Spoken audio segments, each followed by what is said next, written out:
Good afternoon. Good evening. Good evening, everyone. Hi everyone. Good evening. I would request everyone to please keep yourself on mute for now. Um, yeah. So we are about 38 people now. We are expecting more people to join us. So um, we will wait for another minute and we can kickstart. Meanwhile, I want to welcome each one of you to this masterclass and thank you for joining us. So feel free to use the chat box and do tell us how are you doing today. Yeah, do tell us how are you doing. Are you doing good? Are you doing bad? Yeah, you can use the chat box and let us know.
So yeah, good evening, everyone. Good evening and welcome to today's master class. And thank you for joining us on time. So today's master class is about exploring learning disabilities in learning spaces. And my name is Lyman Brahma, and I am a part of capacity building team in Quest Alliance. Um, yeah. So if you are regular to these master classes, you may be aware that these master classes are organized by Trainer Tribe weekly on Fridays here on Zoom. So we do share out the details on Trainer Tribe, which we host on Facebook group. So we would be happy to have you on Trainer Tribe in our Facebook group. I will share you the link toward the end of the session. And if you are interested to share your experiences about these master classes in your social media handles, please feel free to use hashtag Trainer Tribe, this being our official handle. Please mute yourself for the entire duration. I know you are muted right now. This is just to ensure that we do not get distracted by any background noise, and so that we can have a very engaging and meaningful session throughout. But feel free to use the chat box always. Feel free to use it for to leave all your opinions, your comments, your questions, any thoughts that you have. So yeah, feel free to make it buzzing throughout. So if you are joining us for the first time, Quest Alliance is non-profit organization, and we foster 21st century skills among young people by transforming learning ecosystems across the school to work continuum. And Quest learner-focused programs are designed to meet key gaps in the school-to-work continuum by using educational technology, capacity building, partner collaborations, and advocacy to create real impact that changes lives. So far, we have impacted about 1641 government schools, 4 lakh plus students, increased by about 10% in school attendance in about 9 states. And we have also worked with about 40 plus training partners, 400 plus ITIs, signed about 6 state governments MOU, reached about 130,000 young people in about 12 states. Just a moment to thank all our donors and partners for actually spreading the word and getting you folks around here, and also for their continuous support. Coming to today's main agenda of the session, we are very excited to have Wintlin Samuel with us, who is a special educator. Without taking much time, I would request Winlin to please take this over. Tell us a little bit about yourself, and yeah, over to you.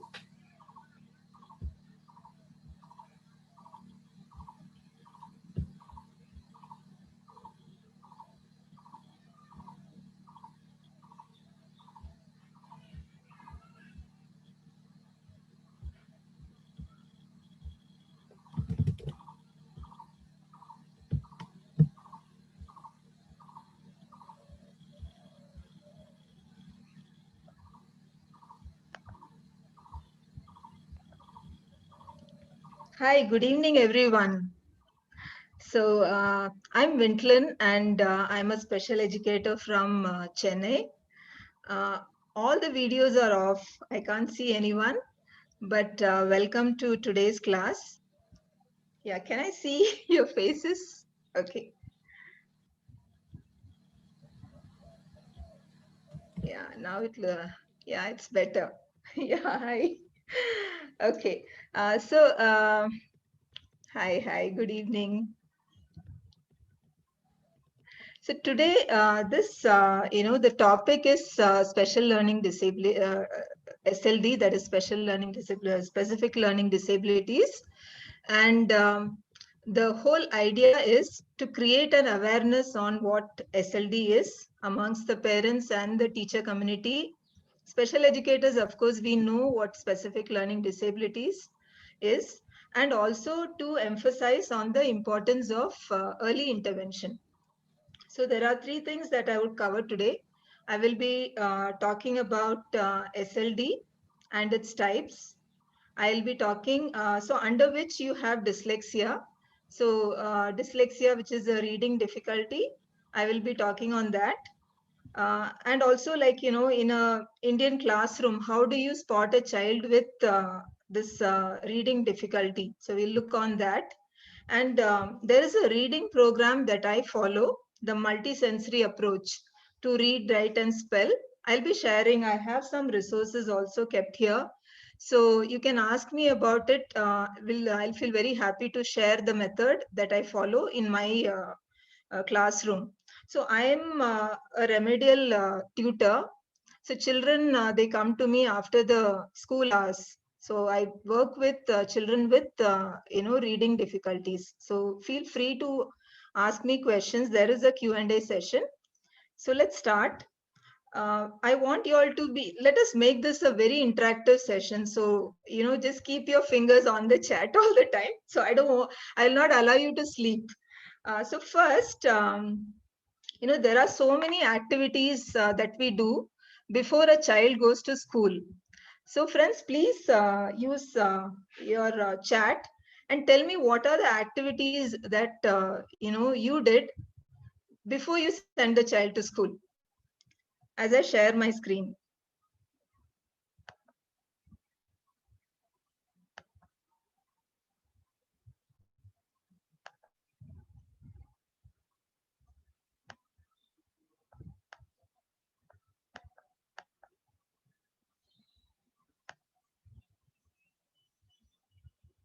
Okay. What else?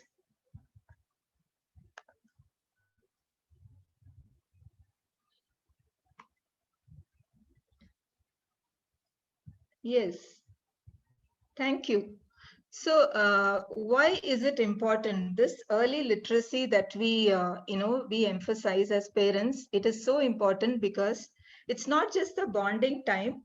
We actually lay a foundation for, our children to understand advanced skills when they later go to school. So the various ways in which we can do is, the picture books that we would have used, storytelling, and of course, a lot of singing, dancing, music, and play. So when I talk about play, it's not about playing with the phone and the gadgets. It's age appropriate play. And to remember, if there are new parents or ladies who would want to be, who are planning to become a parent, this phase is very important because this lays the foundation, and early stimulation in listening and talking actually builds the foundation for reading and writing. So the parents taking active interest in a child's life at all stages is very important. And as the quote says, before we put a pencil in a child's hands, let us allow the child to explore in all different environments with variety of materials. And I also need to mention here about the usage of words that, at home and at school. So as teachers, as educators, and the, rest of the family members, what kind of words that we use. So let the words that we use not punish them, let it guide them. Let it not wound them, let it heal them. I would again say that if speaking kindly to plants helps them grow, imagine what speaking kindly to humans can do. So that is the positive effect of words. Yes, I will be talking on SLD in detail, but I thought because today I'll be talking more on dyslexia, which is the reading difficulty, I would first explain this reading skills pyramid. So here we are here. These are the foundational skills. Can you put on chat what is this foundational skill I'm talking about? The reading readiness skills. So reading readiness always precedes reading. So what do you think is reading readiness skill?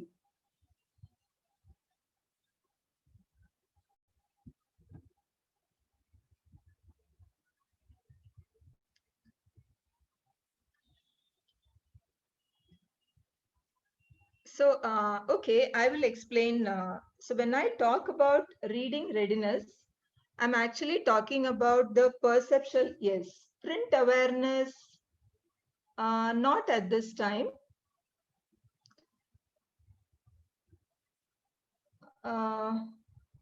Okay, phonological skills.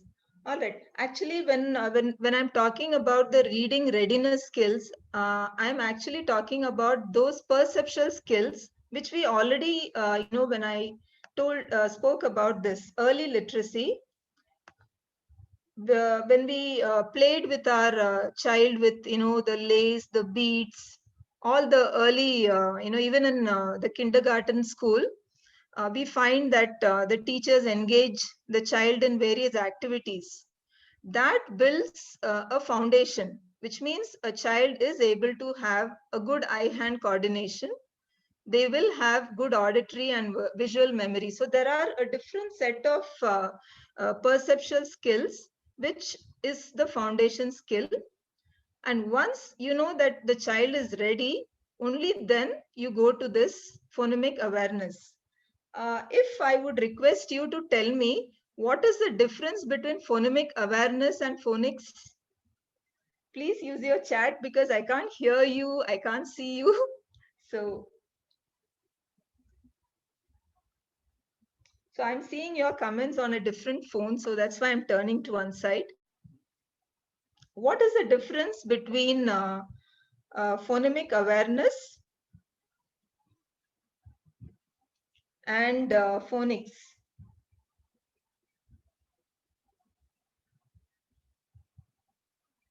No one?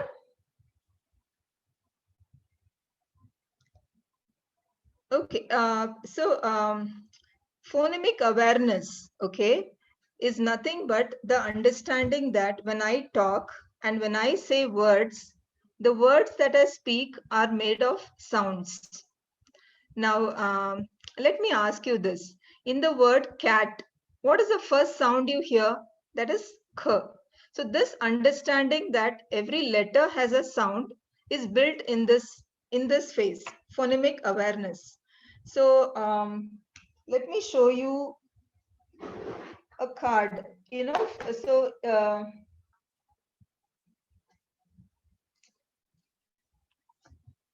So these kind of, are you able to see my card? You can just say yes or no on the chat.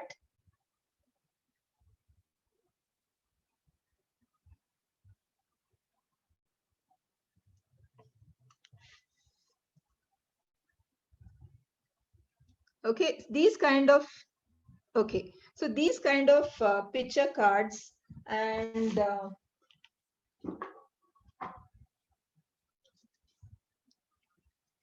so these are cards, a card with a real big dark font. These cards are used during this phonemic awareness and phonics, when you teach child and these skills. So as I was saying, here you actually make the child understand the beginning sound of the word, the ending sound, and the middle sound, the vowel sounds. And this is purely an oral activity which can be, you can engage the child using different worksheets and cards and games. And there are many resources which are also available on the net. Then when the child understands the letter and the sound, you also help the child to understand that the shapes of the letter. So letter, sound, and the symbol. You build that connection. And maybe, at this time, you can also introduce your word family. You can make him understand the sound combinations like digraphs and consonants and vowel teams. All that are taught. But let me ask you a question. Just merely decoding, will that help a child to read? Yes or no? Just a yes or no on your chat. Is it okay if I just teach phonemic awareness and phonics? Yes. No. Yeah. So it's not enough that the child just understands to decode a word. Then what else should a child have? I mean, what should he know to read? What else? Apart from this training, what else should a child understand? So in my class, okay, let me, since I've been working with these kids, right from this time, yeah, the child also should understand the meaning. That is the comprehension part. So even when the child is at this level, when they join my class, I allow or I ask my parents to engage them in meaningful reading activity at home. So storytelling and reading, not textbook, but different children's literature. There are so many books available. So you get that, and reading becomes a time to bond again, storytelling, a family activity. And throughout this habit, I try to inculcate. So there are some parents who really do it and they benefit. So when after the child does this phonemic awareness and phonics, he does develop comprehension. And that's the beauty of it. Now, so this is a simple, way to explain that reading is not just about decoding, but yes, it is decoding, and where you are integrating your visual symbols and auditory patterns and make meaning out of them. Hope you are able to see the slide. And reading readiness always precedes reading, and phonemic awareness and phonics are not the same, they are different. Now, let's understand SLD, that is specific learning disability. So, do you all know, have you heard of this? Have you worked with children with SLD? Please use your chat. Can't.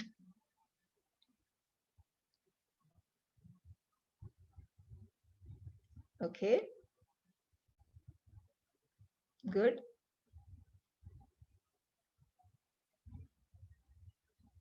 Okay. So, for those who do not know what is SLD, it is a disorder, neurodevelopment disorder, where there are difficulties in these areas. If you see this, we all receive information through our sensory thing, and we have to process those information. So we receive it, we take it in, we process it, and whenever we need that information, like for example, in a classroom, the child sits in the classroom, the teacher is teaching, and they receive it. They may go home, think about it, read the answers, and when given, maybe next day when they come for a test, our children may not be in a position to remember, retrieve the information. So it is a processing difficulty which results in difficulties, imperfect ability in these areas. So ability to listen, think, speak, read, write, spell, or perform these mathematical calculations. If you can use your chat and tell me, what is the difference between learning disability and other physical disabilities? So you have, motor disability or any deformity. So can you please use your chat and tell me the difference?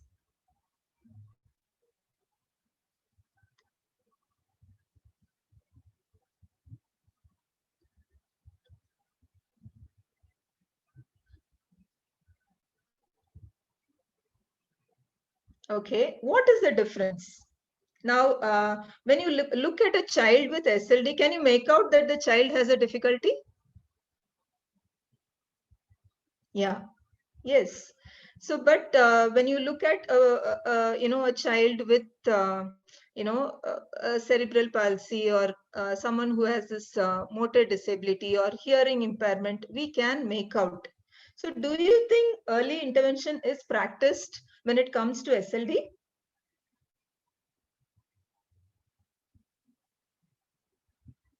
Yeah, thank you, Neslin. Thank you, Anita.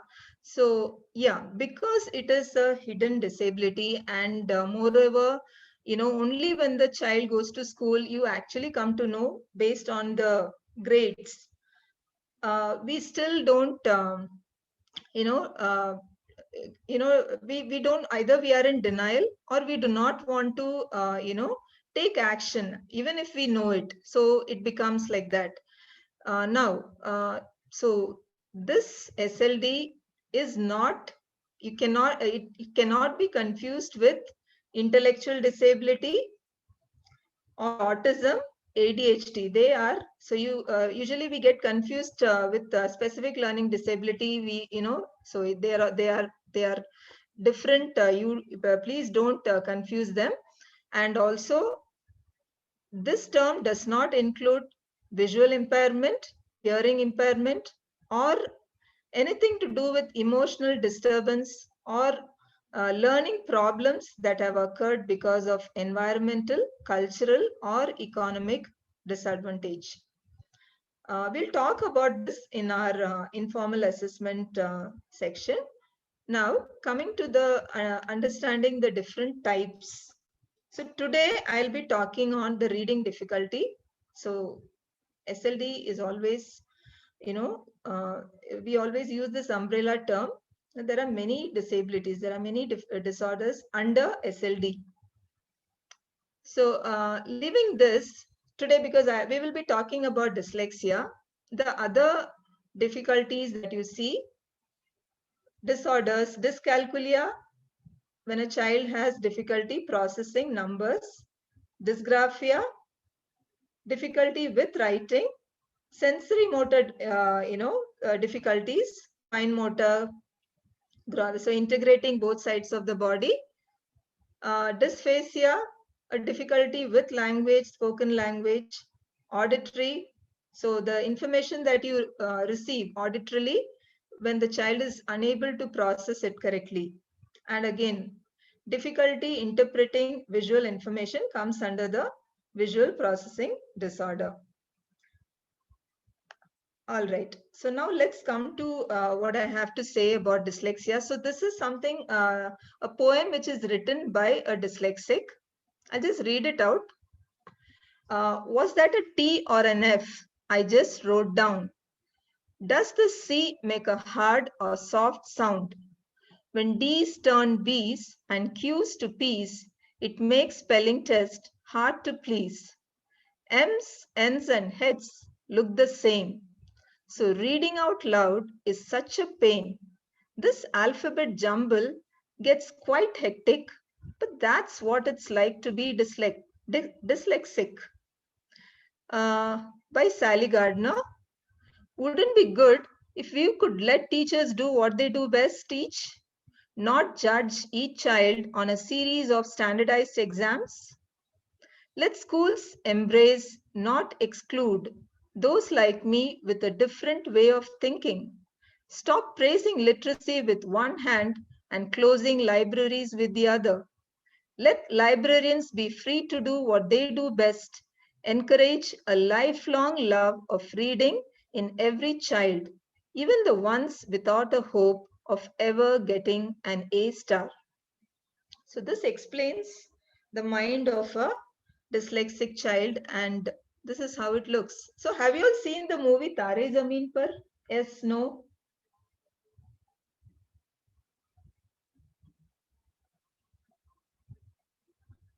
Yes.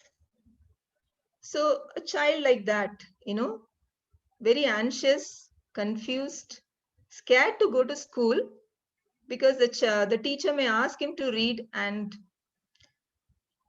he's so scared of going to school. So he may even find ways to, stay at home.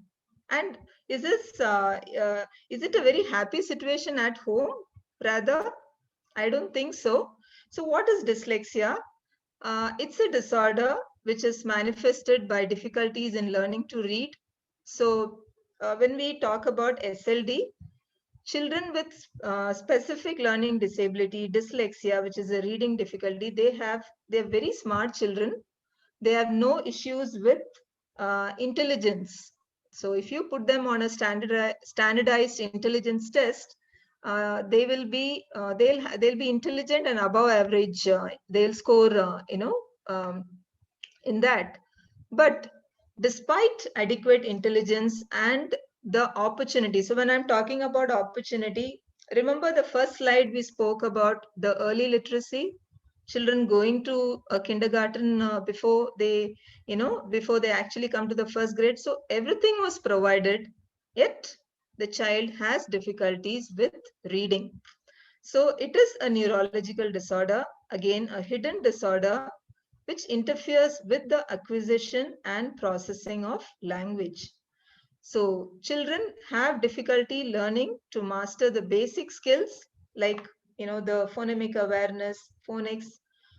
They have difficulties in recognizing the letters, sound blending, despite normal intelligence and adequate schooling. Now, this is developmental dyslexia, but there are at times children may have these difficulties also because of seizures or frequent infections, fetal distress, lack of oxygen to the brain, any birth trauma, and sometimes it also runs in families. Okay, a question for you. Now, we already saw this, that reading does not include just decoding, that is to pronounce the word. Focus should also be on fluency and comprehension. So understanding the meaning of words in isolation and in context. So here I have mentioned some difficulties. Can you all share, if you have this experience of working with a child with reading difficulty, what are the problems that you see in the class? So not just reading, but also his, the way he handles emotions, the behavior problems. Any other challenges that you find in the classroom? Please use your chat. Are there children with reading difficulties in your class? Okay. What sort of difficulties do they have? I see many, yes. What sort of difficulties do they have?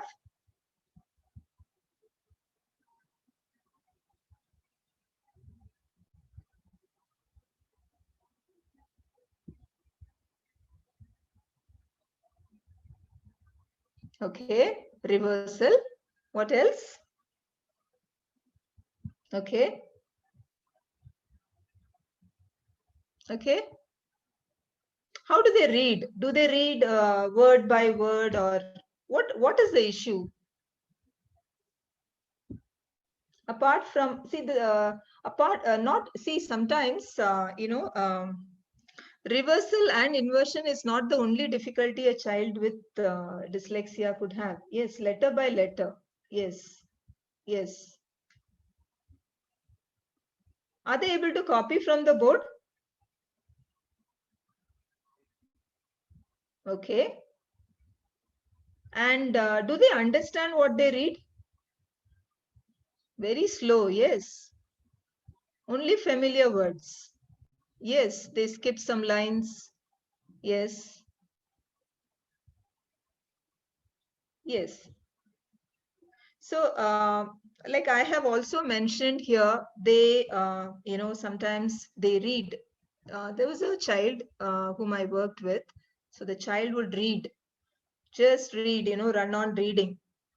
And without pause, without punctuation, and he would also skip lines. So we're not only working on the decoding skills, we also have to teach the child syntax, grammar, and if he is able to read only single syllable word, we may also have to train him in multi-syllable. So we'll come to that in the when I talk about the multisensory approach to teaching them to read.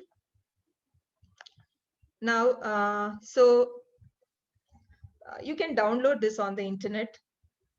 So it's not just about reading.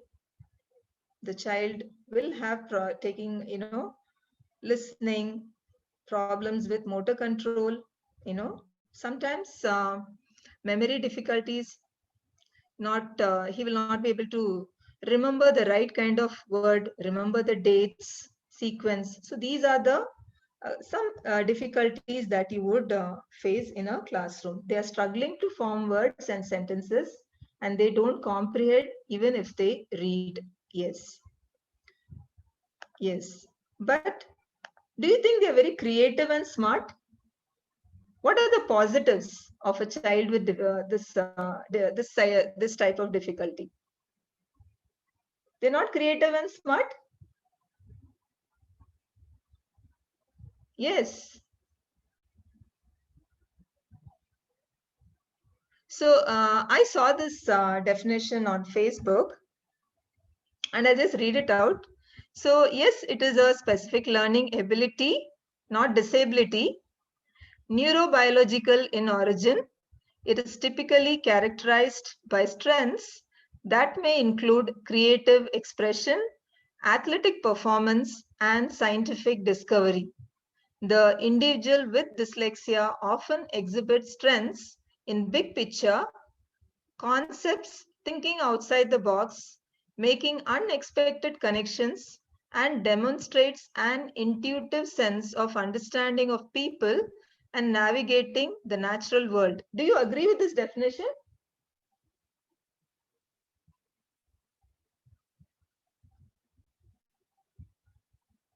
Yes. Yeah. So I found this really good, very motivating, and that's the right way to, work with a child with this, with any difficulty. Okay. And even with ourselves, we need to encourage ourselves. So dyslexia is the most common reason for reading, writing, and spelling problems. But what's the good news? The good news is that with the right kind of program, I would again say early intervention, with enough time and intensity, students with dyslexia can learn to read.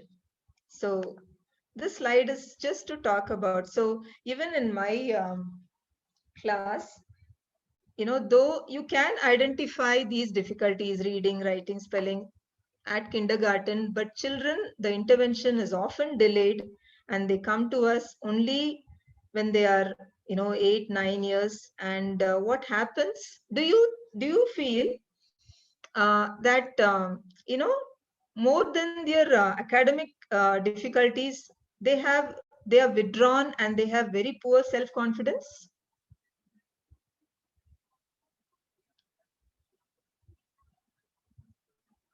Yes, yes.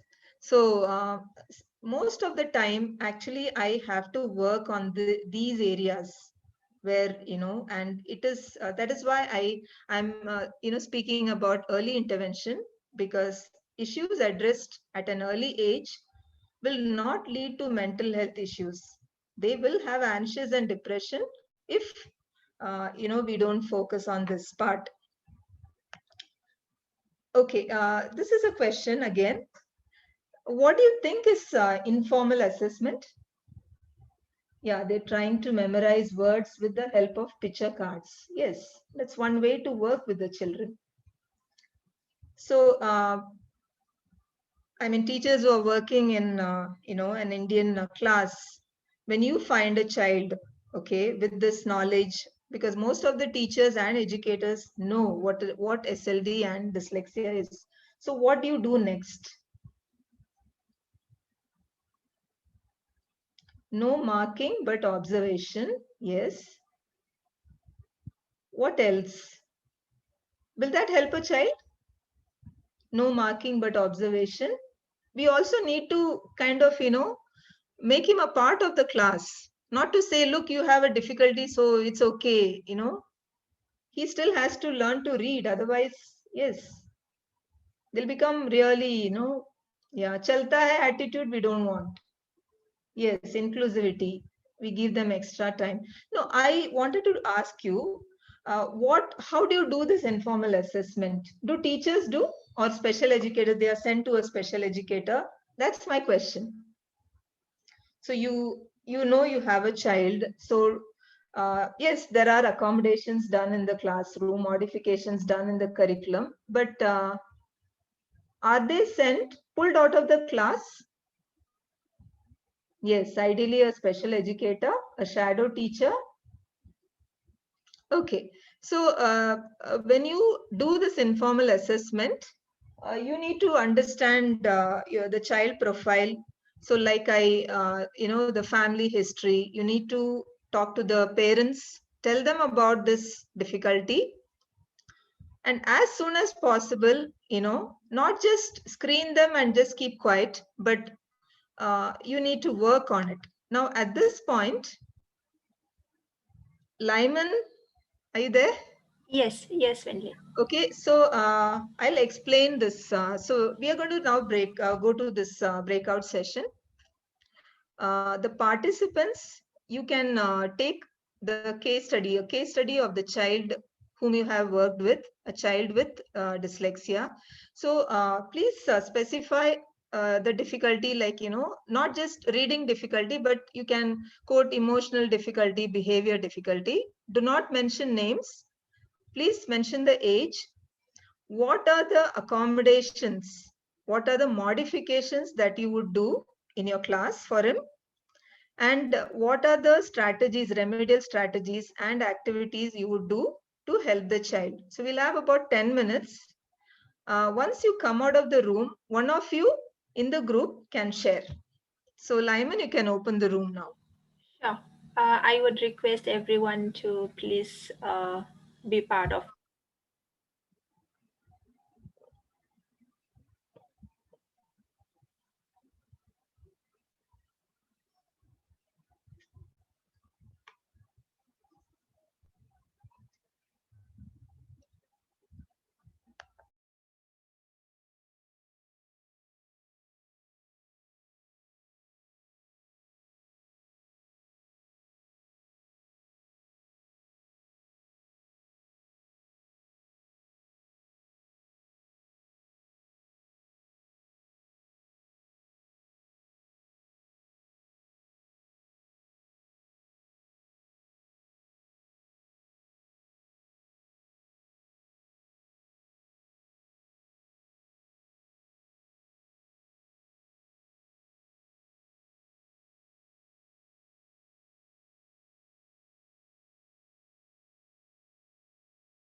Hello.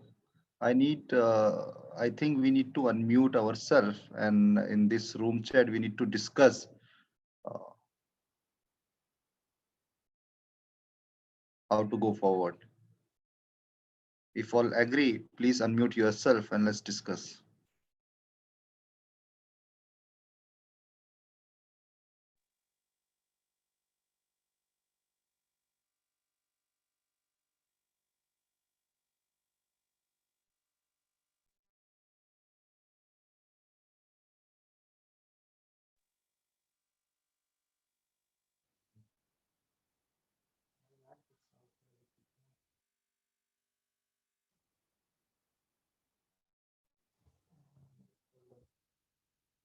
What is this? It's called appointment.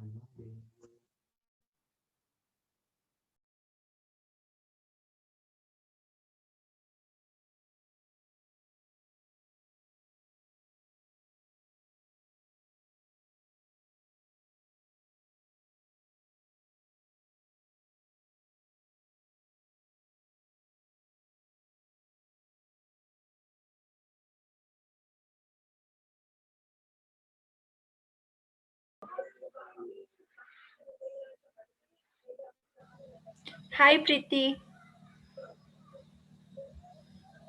So this is yeah. Are you guys able to unmute yourself? You can discuss it here.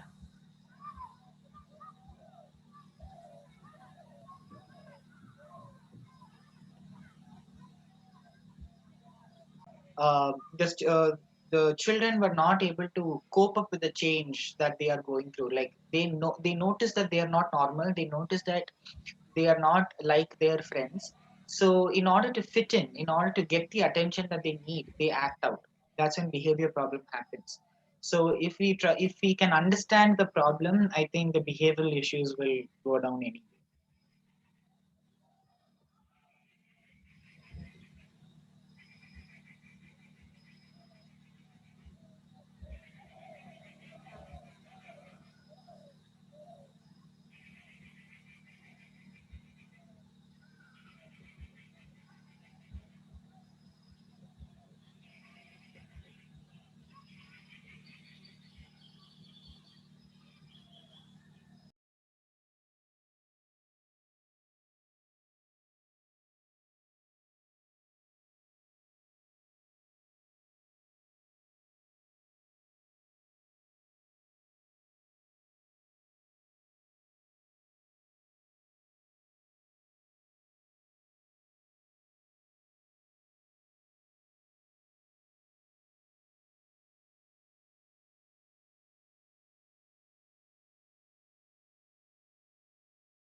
Hi, Wintlin.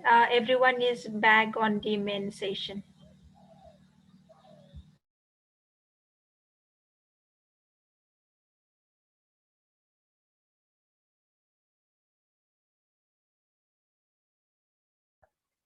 Can you hear me now? Yes, yes, we can hear you. Okay. All right. So please share. I'll start my video. Yeah. So hope you guys had a good discussion. Would like to hear from you now. So one of you can share from every group. So how many groups were there, Lyman? 10 groups were there. Do we have time to hear from 10 groups? Sure, we can do that. Okay. Yeah. So group 1.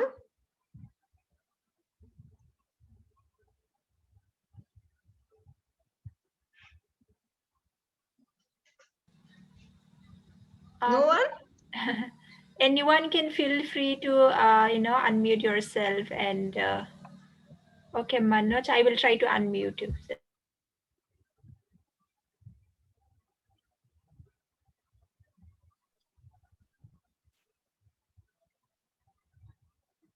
Oh, okay. They didn't notice the group number.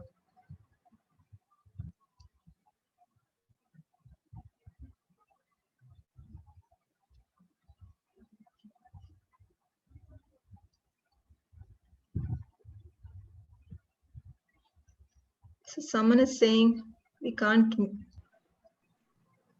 Manoj, I have Manoj? sent you a request to unmute. You can please click on that pop-up. Hi, this side Manoj. Miss Samuel, Yeah. we had a discussion on the case study which you shared with all of us.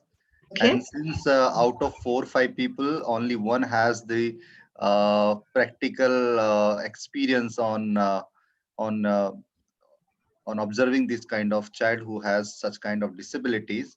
So from my group, I request Jagruti to share her experiences to this group. Okay. If you can unmute Jagruti, I guess she's ready with her brief observation.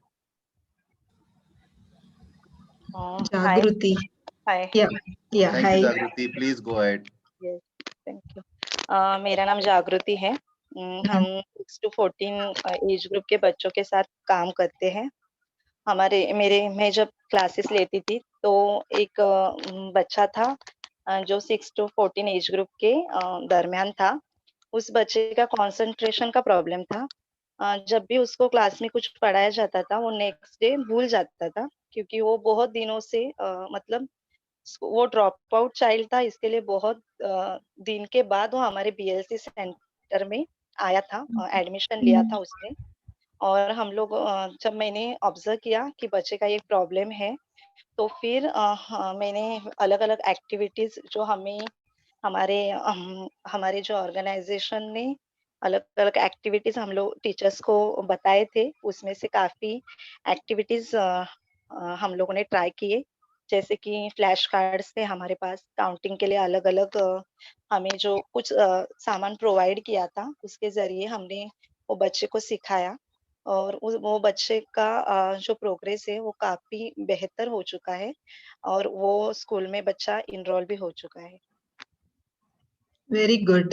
So for those who did not understand, Jagruti spoke about a child who had issues with concentration, but with positive enforcement and the use of correct strategies, she says, now he's, if I understood it correctly, Jagruti, he was pulled out of a mainstream school and then you put him back, right?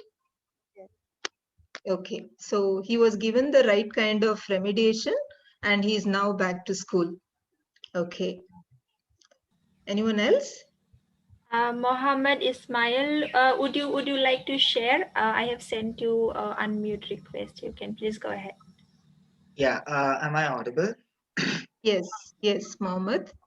So in our group, like I ended up being the person who had the experience working with children who have learning disabilities. So I worked with so my school, like the school that I studied in like years ago, it's an inclusive school. So the classrooms have students with dyslexia and dyscalculia. So the alumni support the students in terms like for those of us who took psychology as a career. We help. We go back to a school and we try to conduct workshops. And this is what I have come across. So students, behavioral issues that come with students with learning disabilities are usually the result of not being able to cope up with what's happening. So the children act out. From my observation, they act out and they have temper tantrums because they know that they are not the same as other kids. They're not able to learn in the same methods and ways the other kids are learning, and they know that they will need special attention. So the kids' way of telling us that they need special attention is to act up, is to throw temper tantrums because they're not understanding what's happening in their classroom. So once the teacher can understand the difference between temper tantrum and the difference between a cry for attention, that teach me, I'm not able to understand, that I think that is where the first step starts, where you start educating a child with learning disability. The first step that we do is to make the child understand that they are different and being different is okay from whatever age group they are from. Like they should understand that they're unable to learn the same way that other their classmates are learning, and that's okay. So it's an inclusive classroom. So there is always a shadow teacher sitting with the child. And with regular children, like regular, I mean neurotypical children, if you write the letter A on the board, they're happy with it. That's A. I can understand that. But for a dyslexic child, it becomes very difficult to understand that. It becomes very difficult to read the letter. It becomes very difficult to understand the sound of the letter. So what is done is to give them chalkboards or give them trays of sand where they can write the letter in different textures, in different materials. So multimodal learning seems to be very helpful. And there are multiple other methods that is happening, but I would also like to share a study that got published, which talks about how the academic achievements of children, not just with learning disabilities, but neurotypical children also, their academic achievements are much better when they are put in an inclusive classroom. Because of the special needs of the other child with special requirements, and because of that, the whole class gets an opportunity to learn through different models.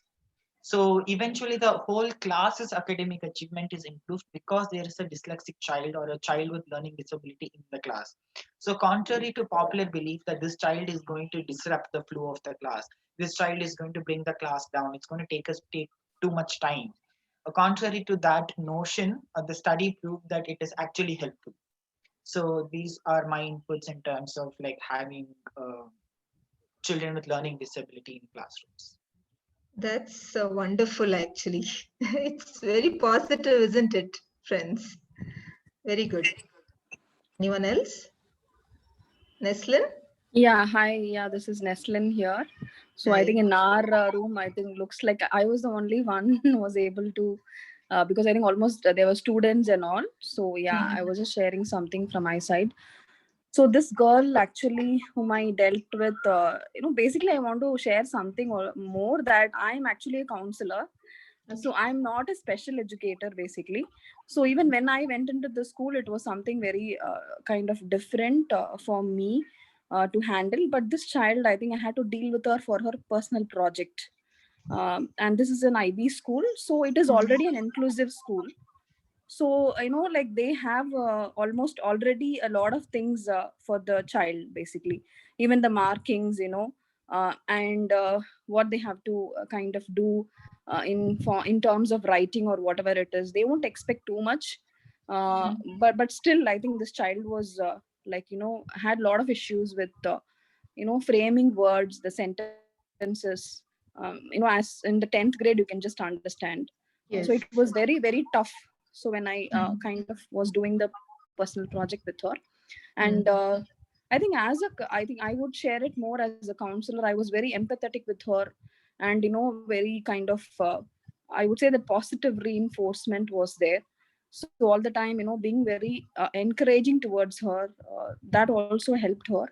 And where she was able to kind of, where this framing of words was very struggle for a few months, but I think she gradually kind of picked on when I kind of supported her. And we used to kind of sit around and do those small framing of the sentence and things like that. And also I would tell her, to visually think of something and write it out.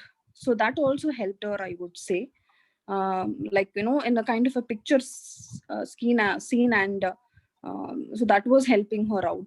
And also she was able to really improve much better. And she felt accepted, in a lot of places. And where finally, when the project ended, she was able to even score well from the IB. So that was one of the good thing, what she got it was. And she was completely accepted. So that is what I think I just wanted to put in here, like because before that, acceptance was very tough on her, where this child was not accepted much, whether be with the teachers or so she had a lot of struggle in those areas, where teachers have to accept the child. So this is what I kind of went through. It's a process, as even you have to really deal with the child's behavior also there, because already the child has been so much of put down and doesn't have good self-esteem there. So even that work was done with her along with these things. Yeah, so this was my experience. Thank you, Neslin. Anyone else?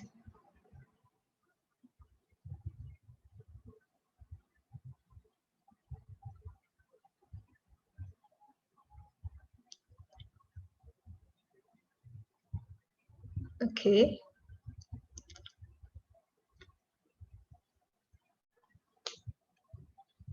All right. Okay. So most of you have, we have discussed, and what is important is that positive reinforcement and acceptance, and not make the child feel, that you're not a part of this class. See, all the parents, they want their child to study in a mainstream school. They don't want to go to a special school or, a school meant for dyslexia. There are schools meant for dyslexia. But I would like to say that, sometimes um, uh, just because, the stigma attached to even going to a remedial class. So let us not, compare our children to others. Let us first accept, not be in a denial mode. If required, please take the child for, other support services also. Sometimes, apart from this reading difficulty, the child could also have speech and language difficulties. Maybe the child could require the services of a speech pathologist. Don't deny it, accept it. And the early you take him, Neslin was, like someone was sharing that, don't take the difficulties till the child reaches the, 10th standard. So sometimes the child goes to 10th standard, and that's when the parents, hurry. So let's not do that.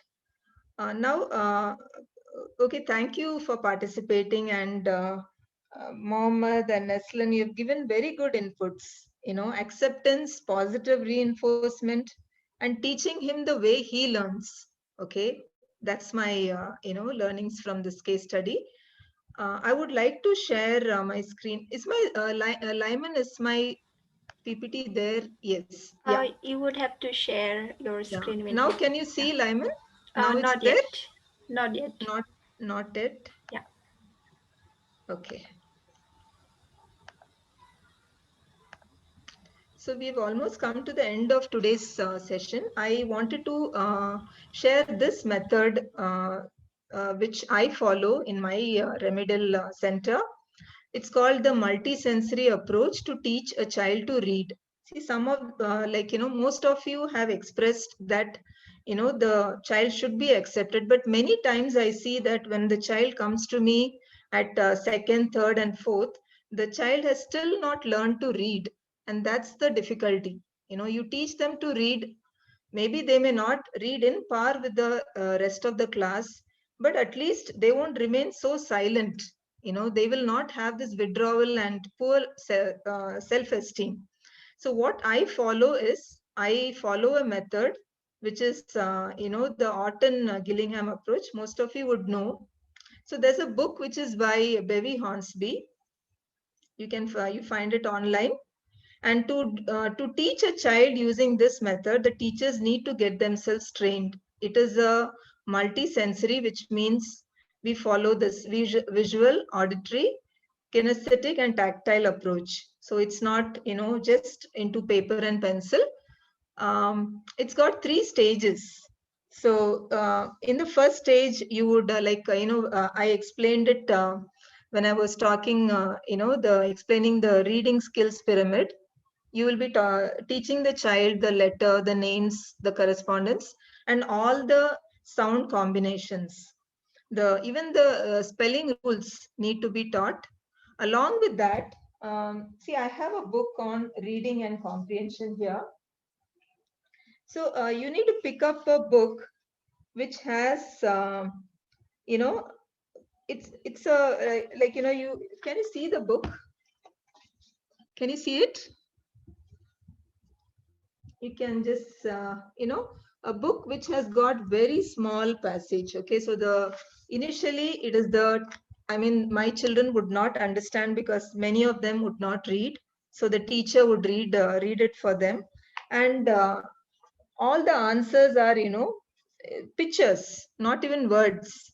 So they just have to mark a tick or a letter or something like that, a yes or a no. So that's how you start. So it's a very slow process, but children have to be regular wherever you're if you have started learning to read.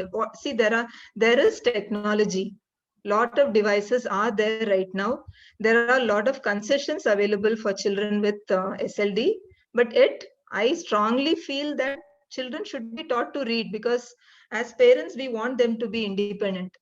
So they always move from pictures. I should have added pictures to words, then you teach them phrase and sentence. So in this method, like I showed, see, this is my, most of the special educators would have a sound card like this, where they would actually engage the child. I'm not sure whether you're able to see this, but these are my sound cards, and I would use them to teach the child. The first stage of reading and comprehension is the sound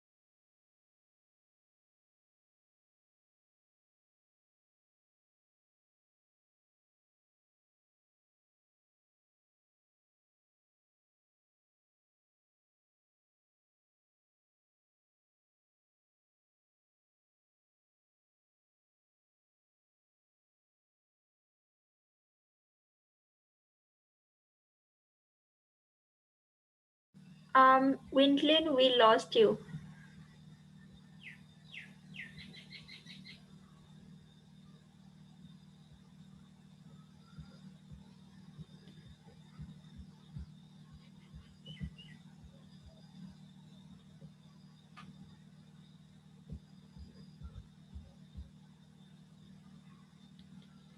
Okay, hi everyone. I think she has faced internet issue. Let's just wait for a minute for her to join her back.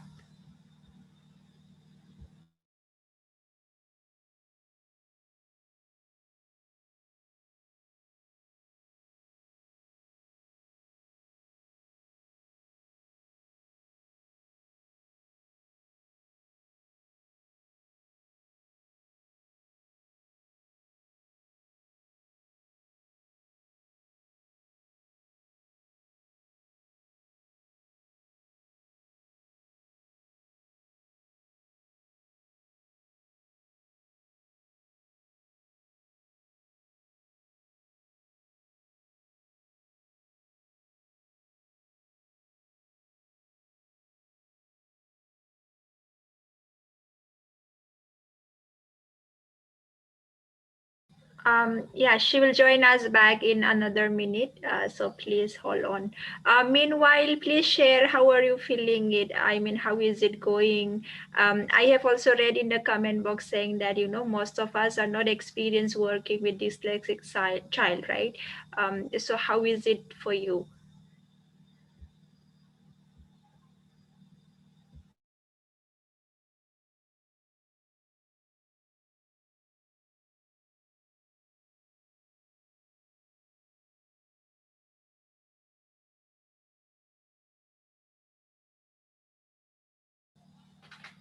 Lakshmi says informative. Yeah, that's great to hear. For everyone else, how is it going for you? Maybe you can share your experience, anything new you have learned.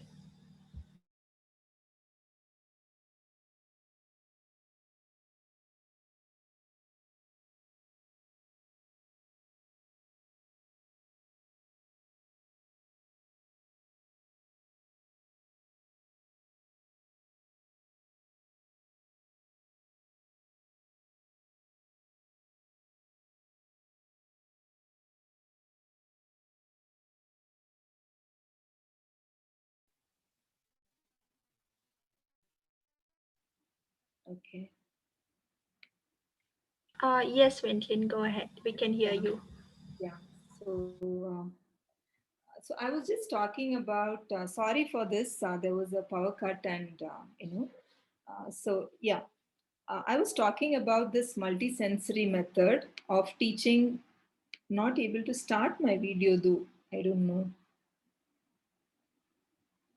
Okay. Are you able to hear me, all of you? Yes, Yes, we can hear Lyman. you. Yes, we can hear you. Please go ahead. Okay. So this is a method that I follow, and there is no age limit. And uh, even I have used this method even for adults who have not gone into any intervention and they come later.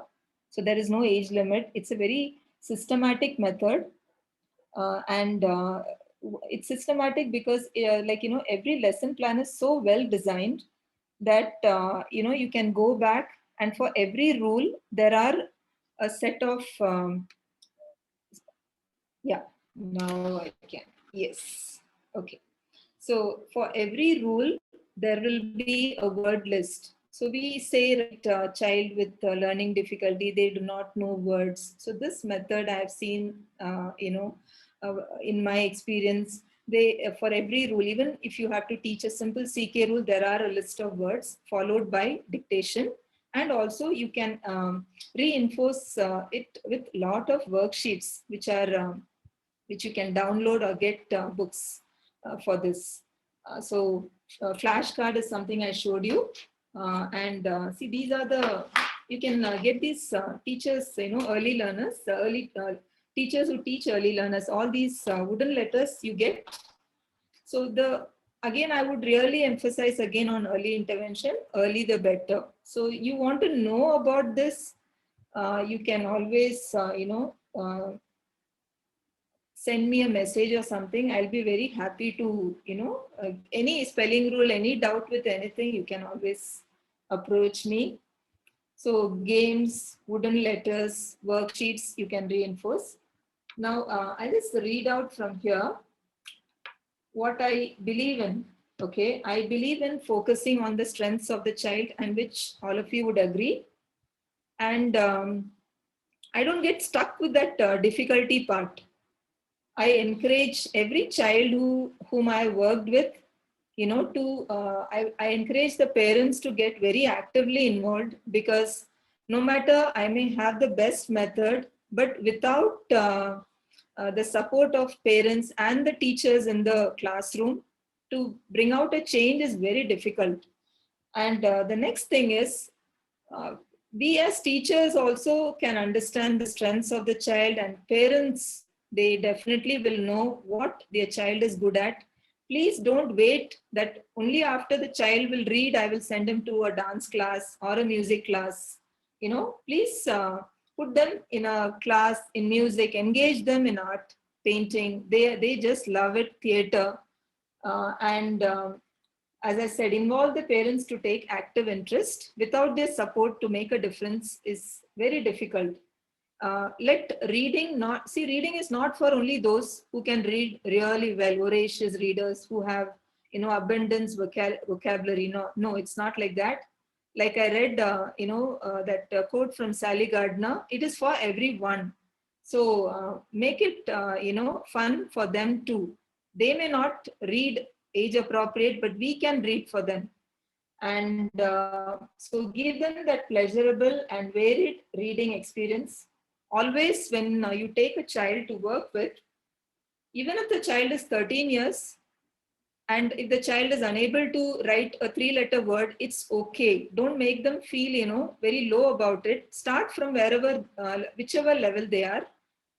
And to teach this, like I said, even this multisensory approach, or even if you have this desire to teach a child with specific learning disability, there are courses available. There are schools, which will be very happy to teach parents and teachers who would want to, teach children with these difficulties. So if today, if you have attended this and you really feel that you can help a child, please, you need to really undergo a training yourself first before you impart, training to the child. And the last slide is, it's about, so if to, I'll just read it out. To empower kids, you must love them. So love, that, which means L is for listen to them, O, observe them, V, value them, and E, empower them. So not just the child, you can also train mothers, so you get the active support. So that's it from me, Lyman, and thank you, friends. I can see 60 of you, and thank you so much. Hope you found it informative. Thank you, Wintlin, for this insightful session. I know we are running over time, but we will still pick, answer few questions. So in case anyone is sitting with any question, any opinion, any thought, please feel free to put it in the chat box. Wintlin can take it, can answer it. Meanwhile, like I mentioned in the beginning, that these master classes are organized by Trainer Tribe on Zoom every Friday. So please feel free to join us there. I will share you the link. Meanwhile, I will launch a poll now. Please give us your valuable feedback that will help us plan our master classes better.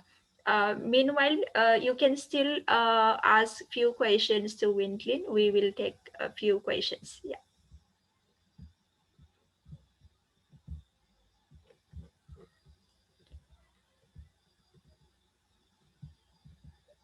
Yeah, so I have just launched a poll. Please give us your feedback, and also feel free to use the chat box, and if you have any questions, please ask it there.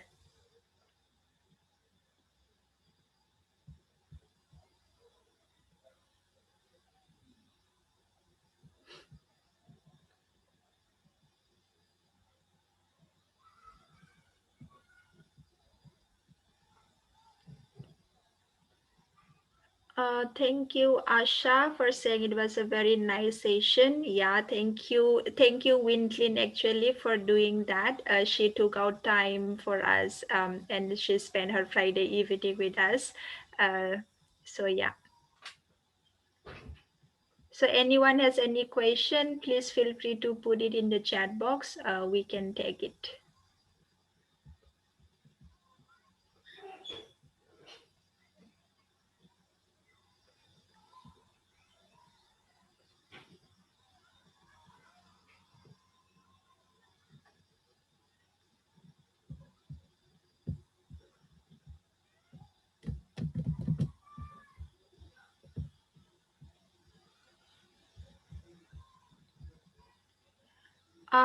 Wintlin, we have one question from Neslin that says, how do you find out in the early stages? Would you like to take that, please?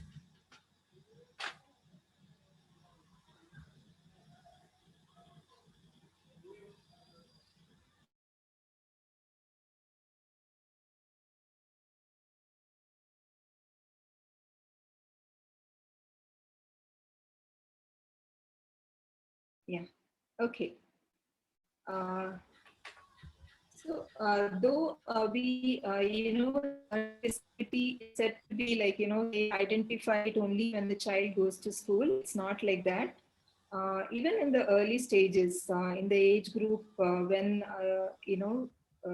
you start teaching the child the nursery rhymes, when you start engaging the child to match, from the number to the picture, all those activities, the child will have difficulties in processing the numbers. Even then, they will have difficulties to remember. They will have a poor motor coordination. So you will know. See, the speed in which they process, they remember or identify the letter will be very slow. So it is possible to identify even when they are in the kindergarten. And if you want, you can also download from the net. There is a LD screening list. I had your, so you will have it, which will have all the symptoms.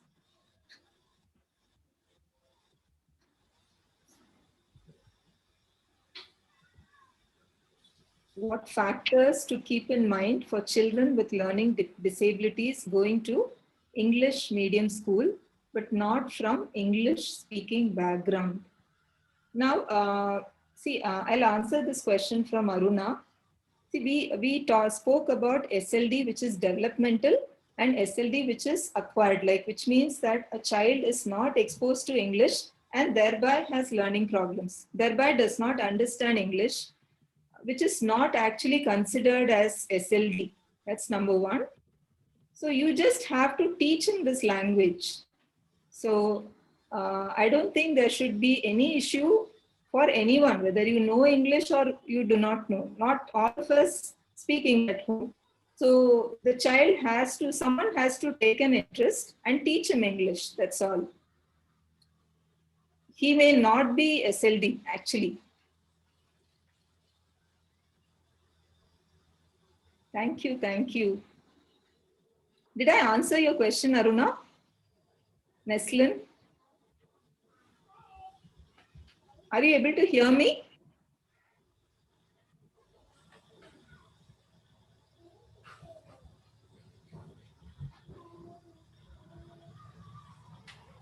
Any more questions? No, I think that's all we got. Yeah.